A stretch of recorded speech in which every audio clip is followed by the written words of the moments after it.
Last time on the NFL. Burrow drops back, Donald is on his nuts like a rabid squirrel, the ball comes out, no one's there, and that's it, Rams win! Odell Beckham Jr. is crying like a bitch, holy shit, the Rams have won the Super Bowl!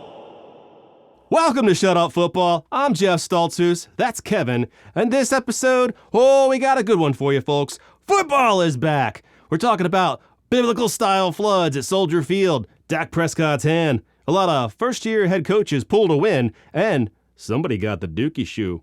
Stick around. It's gonna be fun.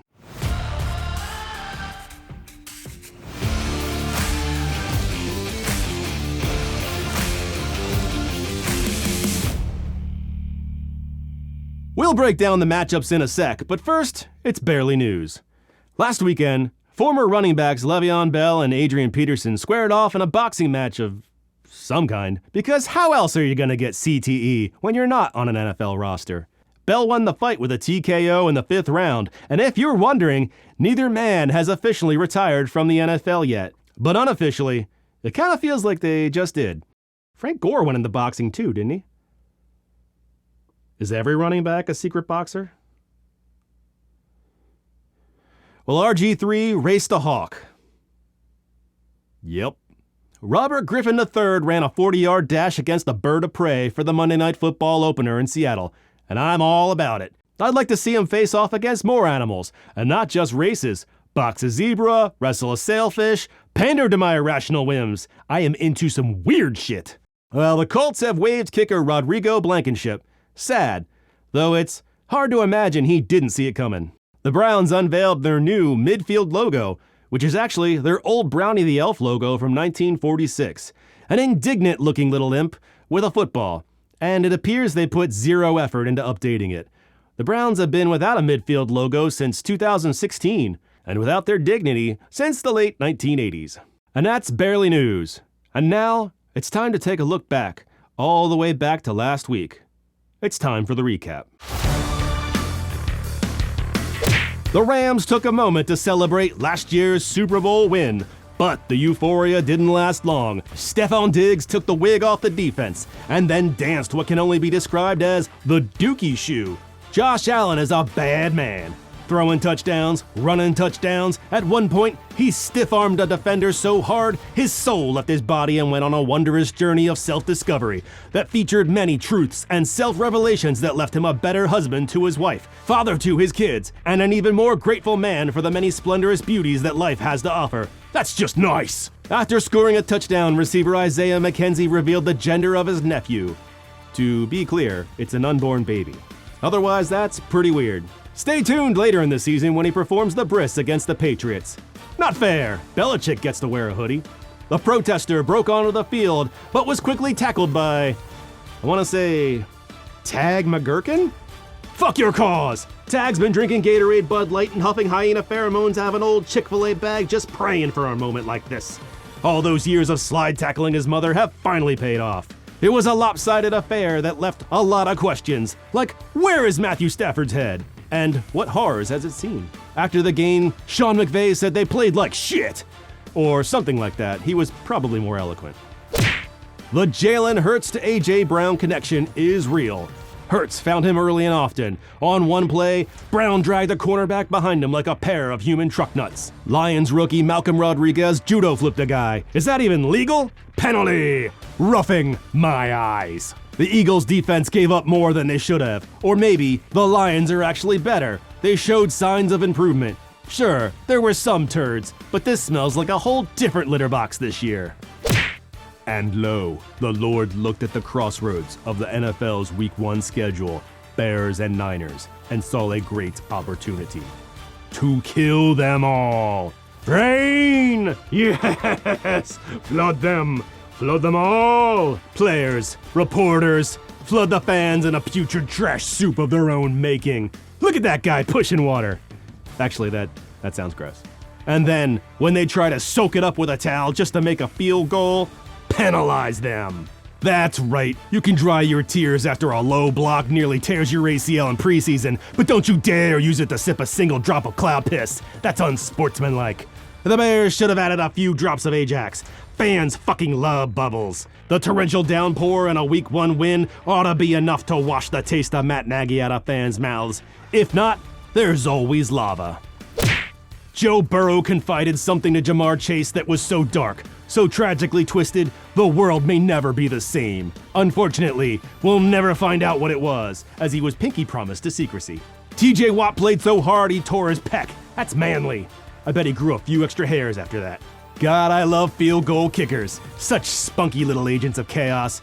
Football is 99% strategy and teamwork. Then all that goes away and it comes down to one dude's foot.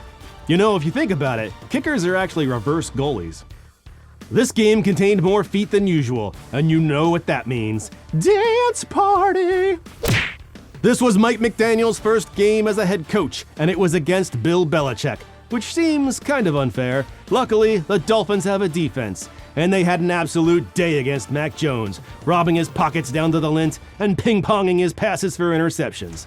Jalen Waddle scored a touchdown, and the crowd responded by jiggling their beef. But the Patriots have their own traditions. It's called the Wiener Roll, where you stop, drop, and roll as if your wiener was on fire. If you're served a beer after, it's called the Oktoberfest. Except in Germany, where it's called the Berliner Scheißenkopf kaputt, and they stomp you out with a rake and top you off with soft serve. I'm not saying Bill Belichick's best days are behind him, but it's gotta sting to lose to a first-time head coach who looks like he plays fantasy football. Who the fuck is Cade York? A game-winning rookie kicker who hit from 58 yards out. That's who. Some say he could have hit that kick from his grade school bedroom. Some say it continued on to Cleveland and split the uprights there too. The Browns are the villains of the league simply because they rewarded an alleged sex offender with $230 million. Am I gonna bring that up every game? I sure as shit am. But for 1 week, I can appreciate a rookie kicker launching a rocket from 2 counties away to snap a 17-year Week 1 losing streak. I'm extremely disappointed that nobody lost this game, because in a way, they both did, and thus, so did we all. I want to see someone tie all 17 games. That would truly be something. Matt Ryan said he has a lot to prove. It's a far cry from Yetis or spherical Earth, but let's start with winning 1 game. Lovie Smith looks like he was ripped from a lakeside cabin, a good book, and a bowl of warm soup to coach this game. And Frank Reich looks like he wants that soup. I'm not saying the man's gonna be homeless soon, but he better start winning games. Was Matt Ryan's neck always this long? Or did it just grow from being near Davis Mills? It's like someone's running around the NFL injecting super soldier serum, but only in quarterback necks. Oh, am I not talking about the game enough? Your dynasty crush Dameon Pierce was outrushed by Rex Burkhead, and O.J. Howard had 2 touchdowns. What team is he even on? There's no way of knowing. Apparently, the Cordero Patterson running back story has more chapters. I'm as confused as you. Just let it happen. Taysom Hill was the lead rusher for the Saints. Apparently, he invented the Wildcat, or legs, because the Falcons didn't have a clue what was happening, tossing bodies at him like barrels in Donkey Kong. Wrap him up, you curs! Michael Thomas had 2 touchdowns in this game. He had a fire in his eyes. In fact, he looks freaking crazy. He looks like he just robbed a grave for body parts, and he does not care who knows. It was a tough loss for the Falcons and head coach Arthur Smith. I wonder how long before he's on the hot seat. Oh, damn. Be honest, you couldn't pick Joe Flacco out from the other dads in the Dick's Sporting Goods. Flacco had a bad day at the office. He was picked off and folded like paper money all day. But if his sole purpose was to get people jazzed to the tits about MILF-banging QB Zach Wilson again, then mission accomplished. On the other side, Lamar Jackson was dropping fresh cuts like a butcher. Duvernay had a day and dropped a deuce in the end zone. There's a new sheriff in town, and he can make all the throws. All the passes you want, all the passes you don't. Carson Wentz gets the honor to be the first ever quarterback for the rebranded Commanders, because the Titanics would have been too on the nose for this sinking franchise. And here they come now. God, those uniforms are beautiful. Heavy debate over the assless chaps portion, though. Nice to see owner Dan Snyder again. He hasn't responded to my emails. Doug Peterson is the Jaguars' new head coach, a man with all the qualities of a discount hammock. Trevor Lawrence wasted no time hitting Christian Kirk, who the announcers called his ace receiver. I nearly choked on my juice box. Fresh out of running back prison, Antonio Gibson saw the field. They even used him in the passing game. A novel idea for a former wide receiver. It only took 2 years and a shooting. What fresh-faced intern came up with that idea? Many wondered how long it would take for Aaron Rodgers to miss Davante Adams. Answer: not long. Rookie Christian Watson dropped his first pass, but I'm sure he'll make up for it on his next target, sometime next June. Kirk Cousins emerged from his volcano lair, apparently, and found Justin Jefferson for 2 touchdowns and 184 yards. Cousins was so excited, he immediately looked to punch a baby. Luckily, none were on the field, because babies hate Kirk Cousins. It's a known fact. With Rodgers' lack of trust in his receivers, the Vikings' defense collapsed on him with the weight of the masses, which brought a great big smile to children everywhere. Just as everyone predicted, a 2-touchdown day for Titans running back Dontrell Hilliard. The Giants played all the classics. Saquon ran amok, Sterling Shepard had a tutty, and if you squinted hard enough and dove face first into a house fan, Daniel Jones even looked like Eli Manning. Except that one drive where he threw it to some hooker. Head coach Brian Dable, who I assume has steak sauce for blood, flexed his Goliath nuggets by going for 2. With the hall scrubbed clean of Chucky's racist leathery scent, new head coach Josh McDaniels looked to turn this Raiders team around. I mean, they made the playoffs last year, so that would mean they're the Cowboys? Davante Adams went ballistic. He had 10 catches until the Chargers finally stuck 3 guys on him. Nice to know it doesn't take 4. Justin Herbert surprised no one with 3 touchdowns, except maybe their recipients. Gerald Everett, Deontay Carter, and rookie fullback Alexander Horvath. Khalil Mack ate from the all-sack buffet, which I realize as I'm saying now was a poor selection of words. Patrick Mahomes came out strong, throwing for 5 touchdowns, which seems like a lot. And then everything exploded. Kyler Murray did stuff too. Like run backwards really fast. Seriously, look at those little feet. So cute. Safety Justin Reed nailed a field goal, proving that kickers are useless and should be fired immediately, and all safeties should be cross-trained to kick. More room on the plane ride home. You can really stretch out. At the very least, combine kicker and punter. We don't need 2-foot guys. And here's young Dakota Prescott entering the stadium dressed like my favorite curtains. Tom Brady's withered, pliable body returned to the field and chucked darts all around the yard. Tragedy struck as Dak Prescott's hand got the boo-boos. He'll be out for 6 to 8 weeks, which leaves one very important question. Can Micah Parsons play quarterback? The fans reacted by booing and throwing trash at Prescott. A true showing of their character. I guess the only thing that isn't bigger in Texas is their hearts, which you would expect to be engorged.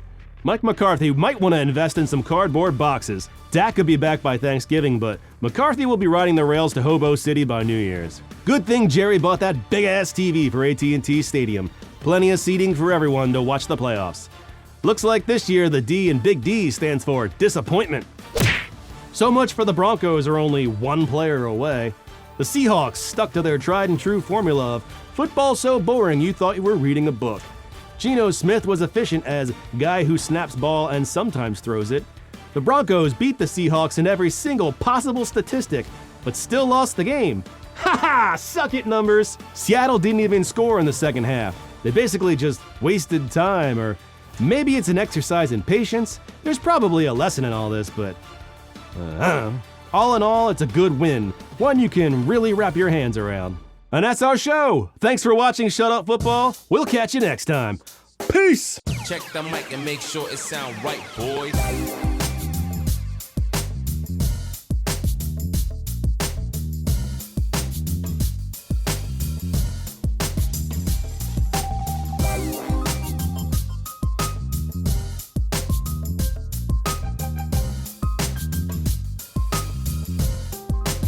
It sound right, boy. Whoop! Welcome to Shut Up Football. Blah, blah. Why not? I feel like I could do it.